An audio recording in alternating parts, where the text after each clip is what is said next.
I stood there holding the remote control for the projector, my hand surprisingly steady.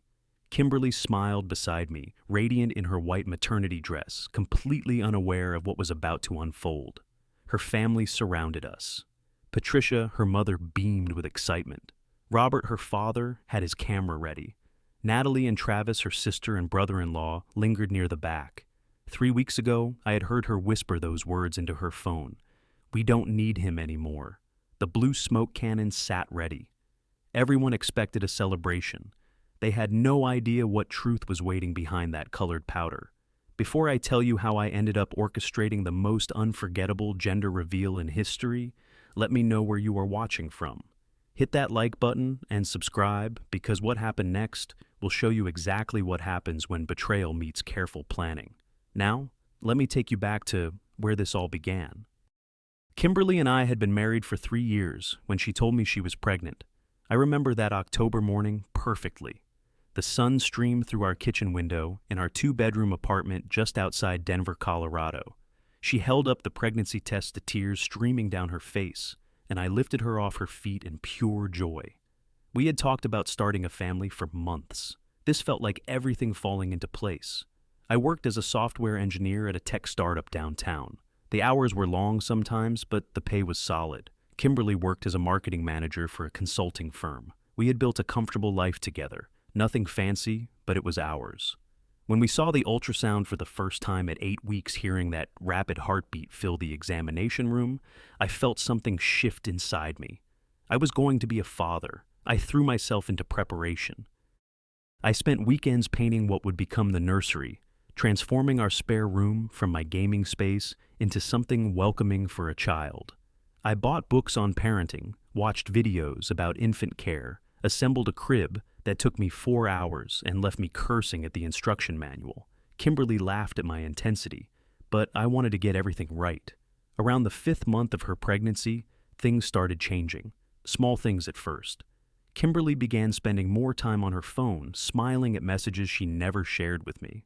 When I asked who she was texting, she would say it was just the moms group she had joined online, other women going through pregnancy.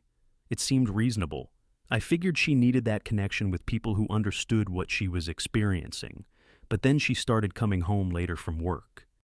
She would text me that her boss needed her to stay for important meetings, or that she was grabbing dinner with colleagues to discuss upcoming campaigns. The consulting firm was demanding I knew that. I had picked up slack before when she worked late. Still, something felt different. On weekends, she frequently went to visit Natalie, her younger sister. Yet, when I mentioned it casually to Travis at a family dinner, he looked confused and said Natalie had been home most weekends lately. The discomfort in my gut grew stronger, but I pushed it down. Pregnancy changes people, I told myself. Hormones stressed the physical transformation she was going through. I tried to be understanding. I suggested date nights, quiet evenings, watching movies like we used to, but she always seemed distracted, her attention pulled elsewhere. The intimacy between us, already complicated by the pregnancy, disappeared entirely. She would turn away when I reached for her hand, give me quick kisses that felt obligatory rather than genuine. Then came the night everything shifted. It was a Friday in late February. I had left work early because a client meeting got canceled. I pulled into our apartment complex just after 6 p.m., expecting to find Kimberly already home, since she usually finished by 5:30 on Fridays. The lights were on in our bedroom. I walked in quietly, planning to surprise her. I heard her voice before I reached the bedroom door. She was on the phone, and her tone stopped me cold. It was soft, intimate, filled with warmth I had not heard directed at me in months. I stood in the hallway, my heart pounding, and listened. "He has no idea," she said, followed by a quiet laugh. "We don't need him anymore. After the baby comes, we can figure it out." My blood turned to ice. I gripped the wall to steady myself. She continued, her voice dropping lower. I know. Just a few more months. Be patient with me." When the bedroom door opened, Kimberly nearly jumped out of her skin seeing me standing there. Her phone was already being shoved into her pocket. The color drained from her face for just a second before she recovered, forcing a smile. "Berkeley. You scared me. What are you doing home so early?" "Meeting got canceled." I managed to say, my voice sounding distant to my own ears. "Who are you talking to?" "Oh, that was just Natalie. We are planning a surprise party for Mom's birthday next month." I did not want you to overhear and accidentally spoil it. She moved past me toward the kitchen, her hand resting on her swollen belly. Are you hungry? I was about to start dinner. I nodded, but the words echoed in my head. We don't need him anymore. That was not about a birthday party. Every instinct I had screamed that something was deeply wrong. I started paying attention in ways I had not before. Real attention, the kind that notices patterns and inconsistencies. Kimberly had always been protective of her phone, but now she took it everywhere, to the bathroom to get a glass of water, even just moving from the living room to the bedroom. She had changed her passcode too. I noticed when she angled her body away from me while typing it in. One evening, while she was in the shower, her phone buzzed on the nightstand. I glanced at it. A text preview from a contact, saved only as T, read, "Can't wait to see you tomorrow. Miss you." My stomach twisted. I wanted to grab the phone demand answers, but something held me back. If I confronted her now, she would just deny it, make up explanations, and I would be left with nothing but suspicion and doubt. I needed proof. I needed to understand the full picture before I decided what to do. I checked our shared Google Calendar, something we had set up when we first got married to coordinate our schedules. There were gaps now, blocks of time marked personal or simply left blank, that corresponded with her late nights and weekend absences. I started noting them down. The financial records came next. We had a joint checking account for shared expenses. I pulled up the statements and found charges at restaurants I had never been to, hotels in Denver that made no sense for someone who lived here, purchases at stores during times she told me she was at work. When I asked about one particularly large restaurant bill, she explained it as a client dinner her company reimbursed. But I never saw a reimbursement deposit. Sleep became impossible. I would lie awake beside her, feeling her warmth, watching her sleep peacefully, while my mind raced through possibilities. Each one hurt worse than the last. I lost weight. My boss asked if everything was okay because I seemed distant during meetings. I told him I was just stressed about becoming a father, which was not entirely a lie. The pieces started connecting in ways I wished they would not. T. The mysterious contact. I thought about Kimberly's family, her friends, her colleagues. Then it hit me with sickening clarity. Travis, my brother-in-law, Natalie's husband. Travis had been part of our lives for 2 years since he started dating Natalie. He was charming, worked in sales for a medical supply company, always knew the right thing to say. I had never been particularly close to him, but we got along fine at family gatherings. Now, I replayed conversations, moments, looks I had not paid attention to before. The way Kimberly always seemed to know Travis's schedule, how they sometimes shared inside jokes at family dinners that excluded everyone else. I dug deeper into my memory. When I first met Kimberly 4 years ago, she had mentioned an ex-boyfriend, someone she had been serious with, but things had not worked out. She had been vague about the details, just said they wanted different things, and lost touch. She never told me his name. 6 months after Kimberly and I started dating, Natalie brought Travis to a family barbecue. Kimberly's reaction had been strange. She went pale, excused herself to the bathroom, and came back composed but different. I had thought she was just surprised Natalie was dating someone new. What if Travis was that ex? What if they had never really lost touch at all? One night I tested my theory. Natalie called my phone around 9 p.m., her voice tight with frustration. "Hey Berkeley, is Travis with you? He said you two were grabbing drinks to watch the game." I was sitting on my couch at home alone. Kimberly was supposedly at a late yoga class for pregnant women. "No, I have not seen Travis tonight," I said carefully. Maybe there was a miscommunication. Natalie made a sound somewhere between anger and resignation. "Yeah, maybe. Thanks anyway." After she hung up, I checked the location sharing on Kimberly's phone, a feature she had forgotten we set up months ago. Her location showed the parking lot of a hotel 15 minutes away, not a yoga studio. The rage that flooded through me was white hot, but I forced myself to breathe, to think. I could drive there, confront them, make a scene. Or I could be smart about this. I chose smart. The next morning, I called a medical clinic that specialized in prenatal testing. I asked about non-invasive prenatal paternity tests, explaining my situation in clinical terms. The nurse was professional and kind. She explained they could do the test using a blood sample from Kimberly and a simple cheek swab from me. The baby's DNA circulated in her bloodstream, no risk to the pregnancy. Getting Kimberly's blood sample required creativity. I told her I wanted to come to her next regular prenatal appointment to be more involved, that I felt I had been distant and wanted to support her better. She seemed touched and agreed immediately. At the doctor's office, when they drew her blood for routine testing, I asked if they could draw an extra vial for some genetic screening I was worried about. The doctor, a kind woman in her 50s, looked at me carefully, then at Kimberly, and nodded. She drew the extra sample. I submitted both samples to the testing facility using a fake name, paying in cash. Then I waited. 2 weeks, 14 days, that felt like 14 years. I went through the motions of daily life, kissed Kimberly goodbye. Each morning asked about her day. Each evening helped her sort through baby clothes her mother kept bringing over, all while screaming inside. The results came back on a Tuesday. I picked up the envelope from the clinic and sat in my car in their parking lot and opened it with shaking hands. The technical language blurred together until I found the only sentence that mattered. Probability of paternity 0%. Tested individual Berkeley Harrison. Alleged father excluded. I sat there staring at those words until they burned into my brain. The child Kimberly carried was not mine. The baby I had been preparing for, dreaming about building a nursery for, belonged to someone else. Almost certainly Travis. I could have broken down right there. Part of me wanted to. But a colder, harder part took over. The part that had been betrayed, lied to, made a fool of. That part wanted justice. Not the messy, emotional kind. The calculated, undeniable kind. I was going to tell everyone the truth. But I was going to do it in a way no one would ever forget. That evening I came home and found Kimberly folding tiny onesies on our bed, humming softly. She looked up and smiled when I walked in. "Hey, how was work?" "Good," I said, setting down my briefcase. "Actually, I have been thinking. We should do a gender reveal party." Her eyes lit up. "Really? You want to do that?" "Yeah, I know we were going to just find out at the next ultrasound, but I think it would be special. Get our families together, make it a celebration. What do you think?" She stood up, waddled over, and hugged me as best she could with her belly between us. "I love that idea. That is so sweet, Berkeley." The irony of her calling me sweet while carrying another man's child almost made me laugh. Instead, I hugged her back and started planning.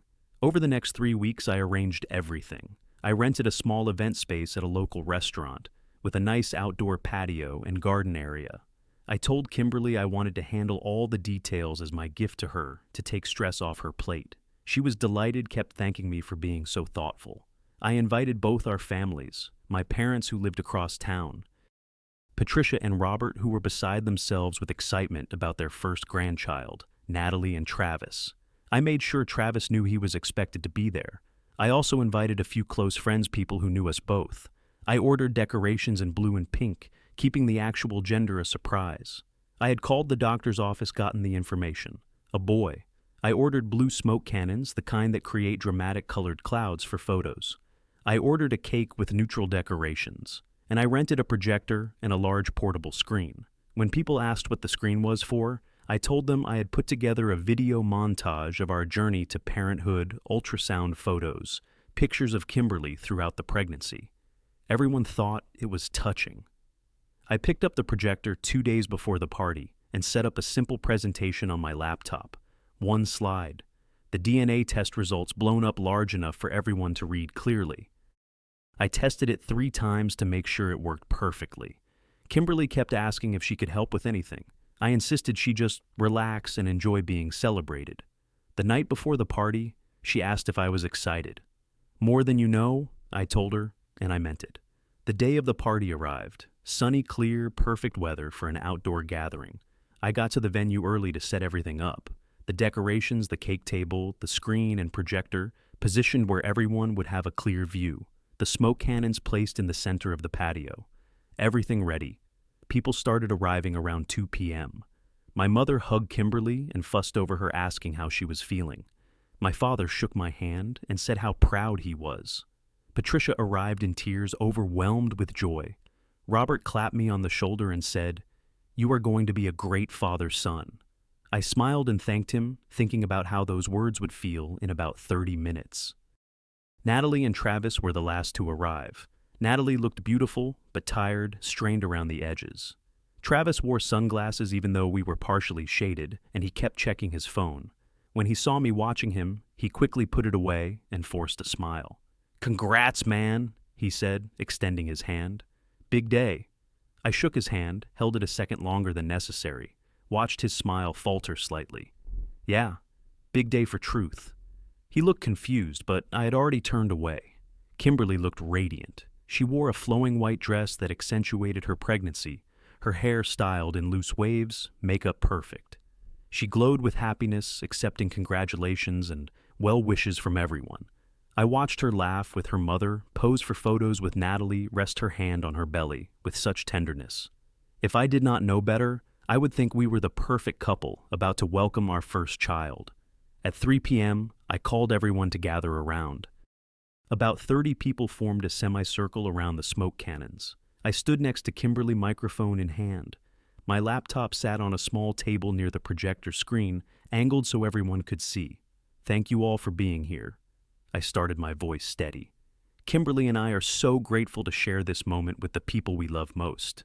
This journey to parenthood has been incredible, full of surprises, lessons, and revelations." People smiled, nodded. Kimberly squeezed my hand. "Before we reveal whether we are having a boy or a girl, I want to say that today is about truth, about honesty, about making sure everyone knows exactly what we are celebrating." Kimberly looked at me, something flickering in her expression. Confusion, maybe the first hint of concern. "So let's find out. Everyone ready? Let's count down together. 3, 2, 1. I triggered the smoke cannons. Blue powder exploded into the air, billowing up in thick, vibrant clouds. Everyone cheered. "It's a boy." Patricia screamed, jumping up and down. Robert got it on camera. People clapped and hugged. Kimberly turned to me with tears in her eyes, wrapped her arms around my neck. "We are having a son," she whispered. I gently extracted myself from her embrace and picked up the remote for the projector. "Before we celebrate," I said into the microphone, my voice cutting through the noise, "there is something everyone needs to see." The screen flickered to life. The DNA test results appeared large and unmistakable. Paternity. Test results. Tested individual Berkeley, Harrison. Mother, Kimberly. Harrison, conclusion. The alleged father, Berkeley. Harrison is excluded as the biological father. Probability of paternity, 0%. The cheering stopped. Silence crashed over the patio like a physical force. I watched the confusion spread across faces as people read the words, tried to make sense of what they were seeing. Patricia spoke first. "What is this I do not understand?" I kept my voice level, almost conversational. "This is a DNA test proving that the boy Kimberly is carrying is not my son." Kimberly made a sound like she had been punched. "Berkeley, what are you doing? This is insane. That cannot be right." "It is correct," I said. "I had it done 3 weeks ago. Non-invasive prenatal paternity test. The baby is not mine, Kimberly." All eyes turned to her. She was shaking her head frantically, tears streaming down her face. "This is a mistake. Berkeley, please, you are scaring me. This is our baby." "No," I said quietly. "It is not. And I think everyone here should ask Travis about whose baby it actually is." The silence shattered. Natalie's head whipped toward her husband. "What is he talking about?" Travis stood frozen face, pale mouth, opening and closing without sound. Sweat beaded on his forehead. "Travis!" Natalie's voice rose. "What is going on?" Kimberly sank into a chair, hands covering her face, shoulders shaking with sobs. Patricia stared at her daughter like she was looking at a stranger. Robert just stood there, camera hanging forgotten in his hand. My mother touched my arm. "Berkeley, honey, are you sure?" "I am absolutely sure. I have known for 3 weeks. I heard Kimberly on the phone saying, 'We don't need him anymore,' after the baby comes. I found hotel charges, deleted messages, lies about where she was going. So I got a paternity test. The results do not lie." Travis finally moved, taking a step back. Natalie grabbed his arm. "Tell me this is not true. Tell me right now." "Natalie, He stammered, looking desperately at Kimberly, who was still sobbing. "It's true, isn't it?" Natalie's voice broke. "You and my sister." Kimberly looked up, mascara running down her face. She met my eyes and something in her seemed to crumble completely. "I am sorry. she whispered. "I am so sorry." Patricia made a noise of pure anguish. "Kimberly, no. Please tell me this is not happening." But Kimberly could not stop now. The truth poured out between sobs. "Travis and I were together before. Years ago, before I met Berkeley, before he met Natalie. We were in love, but his career was not stable, and my parents did not approve. We broke up. Then I met Berkeley, and he was everything I was supposed to want. Stable, kind, successful. And Travis met Natalie at my birthday party, and they started dating and got married, and we tried to stay away from each other, but we could not. So you both just decided to destroy your marriages." Robert's voice was quiet but sharp as broken glass. "To lie to everyone who loved you." Travis finally found words. "We never meant for it to go this far. It just happened." "It just happened," Natalie repeated, her voice shrill. How long has this been going on?" Kimberly wiped her face. "On and off for 2 years. We tried to stop, but we kept finding our way back to each other. The baby is his. We were going to wait until after the birth, get divorced, and then be together finally. I know how terrible that sounds. I know." Patricia walked over to Kimberly and slapped her across the face. The crack echoed. No one moved to stop her. "You disgust me, both of you." My father stepped forward, put a hand on my shoulder. "Let's go, son. You do not need to be here for this."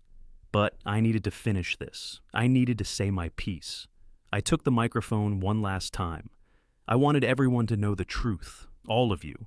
I am filing for divorce tomorrow. The apartment is in my name. I will be moving out tonight, and Kimberly can stay there until the divorce is final, but then she needs to find somewhere else. Travis, Natalie deserves so much better than you. Everyone here deserves better than what you two did." I looked at Kimberly one last time. "I really loved you. I loved the person I thought you were. I am sorry that person never actually existed." I set down the microphone and walked toward the exit. Behind me, Natalie was screaming at Travis. Patricia was crying. People were talking all at once in shocked, angry voices. I did not look back. My best friend Marcus, who had been standing near the back, caught up with me in the parking lot. "That was brutal, man. You okay?" "Not even a little bit," I admitted. "But I will be." I moved into my parents' house that same night. My mother made up my old bedroom, and my father helped me carry boxes from the apartment, while Kimberly stayed locked in our bedroom, refused to come out. I took my clothes, my computer personal items, left the nursery exactly as it was. That room had never been for my child anyway. The next week was a blur of lawyers' paperwork, phone calls. My attorney was a sharp woman named Gloria, who had handled my colleague's divorce 2 years prior. When I showed her the DNA test results and explained the situation, she smiled grimly. "This is going to be straightforward," she said. "Infidelity, paternity fraud, you will not owe a penny for that child. We will file immediately." Kimberly tried calling me dozens of times. I blocked her number. She sent emails begging me to talk to her, to let her explain further, saying she never wanted to hurt me. I did not respond. There was nothing left to say. Travis and Natalie's marriage imploded just as quickly. She filed for divorce within days. I heard through mutual friends that she had kicked him out, that he was staying with a friend and trying to salvage his relationship with Kimberly, but they were already fighting about how everything had blown up. The video of the gender reveal party leaked online. Someone who attended had recorded the whole thing and posted it on social media. It went viral, millions of views, thousands of comments. People calling me a savage, a genius, brutal, justified. I did not watch it. I did not read the comments. I had lived through it once. That was enough. Patricia and Robert reached out to me 2 weeks after the party. We met for coffee. Patricia's eyes were red-rimmed. Robert looked like he had aged 10 years. "We are so sorry, Berkeley," Patricia said. "We had no idea. We feel sick about what she did to you." "It is not your fault," I told them honestly. "You raised her the best you could. She made her choices." "We are not supporting her through this," Robert said firmly. "We told her she is on her own. What she did is unforgivable." We talked for an hour. They asked if I needed anything. I thanked them, but said I just needed time. When we parted, Patricia hugged me tight and whispered, "You deserve so much better." The first few months were the hardest. I threw myself into work, logged 14-hour days because being busy meant not thinking. My boss actually pulled me aside and told me to take it easy, that I seemed burnt out. I started running every morning before dawn, pounding pavement until my legs ached and my mind went quiet. The physical pain was easier to handle than the emotional kind. Marcus was my anchor. He showed up at my parents' house with pizza and beer, dragged me to basketball games, took me hiking in the Rockies on weekends. He never pushed me to talk, but was there when I needed to. One night after a few drinks, I finally broke down and cried about it, about the future I had imagined that would never exist. The family I thought I was building, the betrayal of someone I trusted completely. "She did not deserve you, man," Marcus said simply. "And you are going to get through this." Slowly, I started to believe him. I joined a climbing gym, something I had always wanted to try, but never made time for. The focus required the problem-solving of each route gave me something productive to channel my energy into. I met people there, made new friends who knew nothing about my situation, and just liked me for who I was now. 6 months after the gender reveal, I moved into my own apartment. 1-bedroom, minimalist furniture, clean lines, and open space. I decorated it exactly how I wanted. No compromises, no shared decisions. Just mine. It felt like reclaiming something essential. The divorce finalized 8 months after I filed. Quick and clean, just like Gloria promised. I walked out of that courthouse feeling lighter than I had in years. I heard through the grapevine that Kimberly had given birth to a healthy baby boy. She and Travis were trying to make things work but struggling. I felt nothing hearing that news. No anger, no satisfaction, no sadness. Just complete indifference. Natalie sent me a message around that time. Just a simple text saying, "Thank you for showing me the truth before I wasted more years. I hope you are doing well." I replied, "You deserve happiness. I hope you find it." A year after everything imploded, I started dating again. Casual at first, nothing serious. Then I met Lauren at the climbing gym. She was funny, confident, worked as a physical therapist, had her life together. We started as friends, climbing partners, gradually became something more. She knew my story, knew what I had been through, and never made it a big deal. She just liked me for who I was in the present, not who I had been, or what I had survived. Things with Lauren are good, slow, intentional, built on actual honesty. We take our time, make sure we are building something real. I am in no rush. I learned that lesson the hard way. Sometimes I think about that gender reveal party, about the blue smoke clearing and revealing the truth for everyone to see. People online called it savage said. I humiliated Kimberly publicly. Maybe I did. But she had humiliated me privately for months, lied to my face while I prepared to raise another man's child. What I did was give everyone the truth at once, rip off the bandage instead of letting the infection spread. I do not regret it, not even a little. That moment standing there with the microphone in my hand and the DNA results on the screen was me taking back control of my life, refusing to be the fool, the victim, the person who gets lied to and just accepts it quietly. I burned that bridge to ash and walked away. Sometimes the worst betrayals lead you to the best version of yourself. I threw that gender reveal party not just to expose the truth, but to set myself free. And when the blue smoke cleared, so did my life. I am not angry anymore. I am not bitter. I am just grateful I found out before it was too late, before I spent years raising a child who was not mine, before I wasted more of my life on someone who never truly loved me the way I deserved. The real celebration that day was not about a baby. It was about reclaiming my dignity and walking away from people who never deserved me in the first place. And honestly, that is the best gift I ever gave myself. If you made it this far, I want to hear from you. Have you ever had to expose a betrayal publicly, or would you have handled it differently? Drop your thoughts in the comments below. And if this story resonated with you, or you think someone needs to hear it, smash that like button, subscribe to the channel, and share this with anyone who needs a reminder that you can take back control even in your darkest moments. Thank you for listening to my story, and I wish you all the strength to walk away from anything that does not serve the life you deserve. Take care of yourselves out there.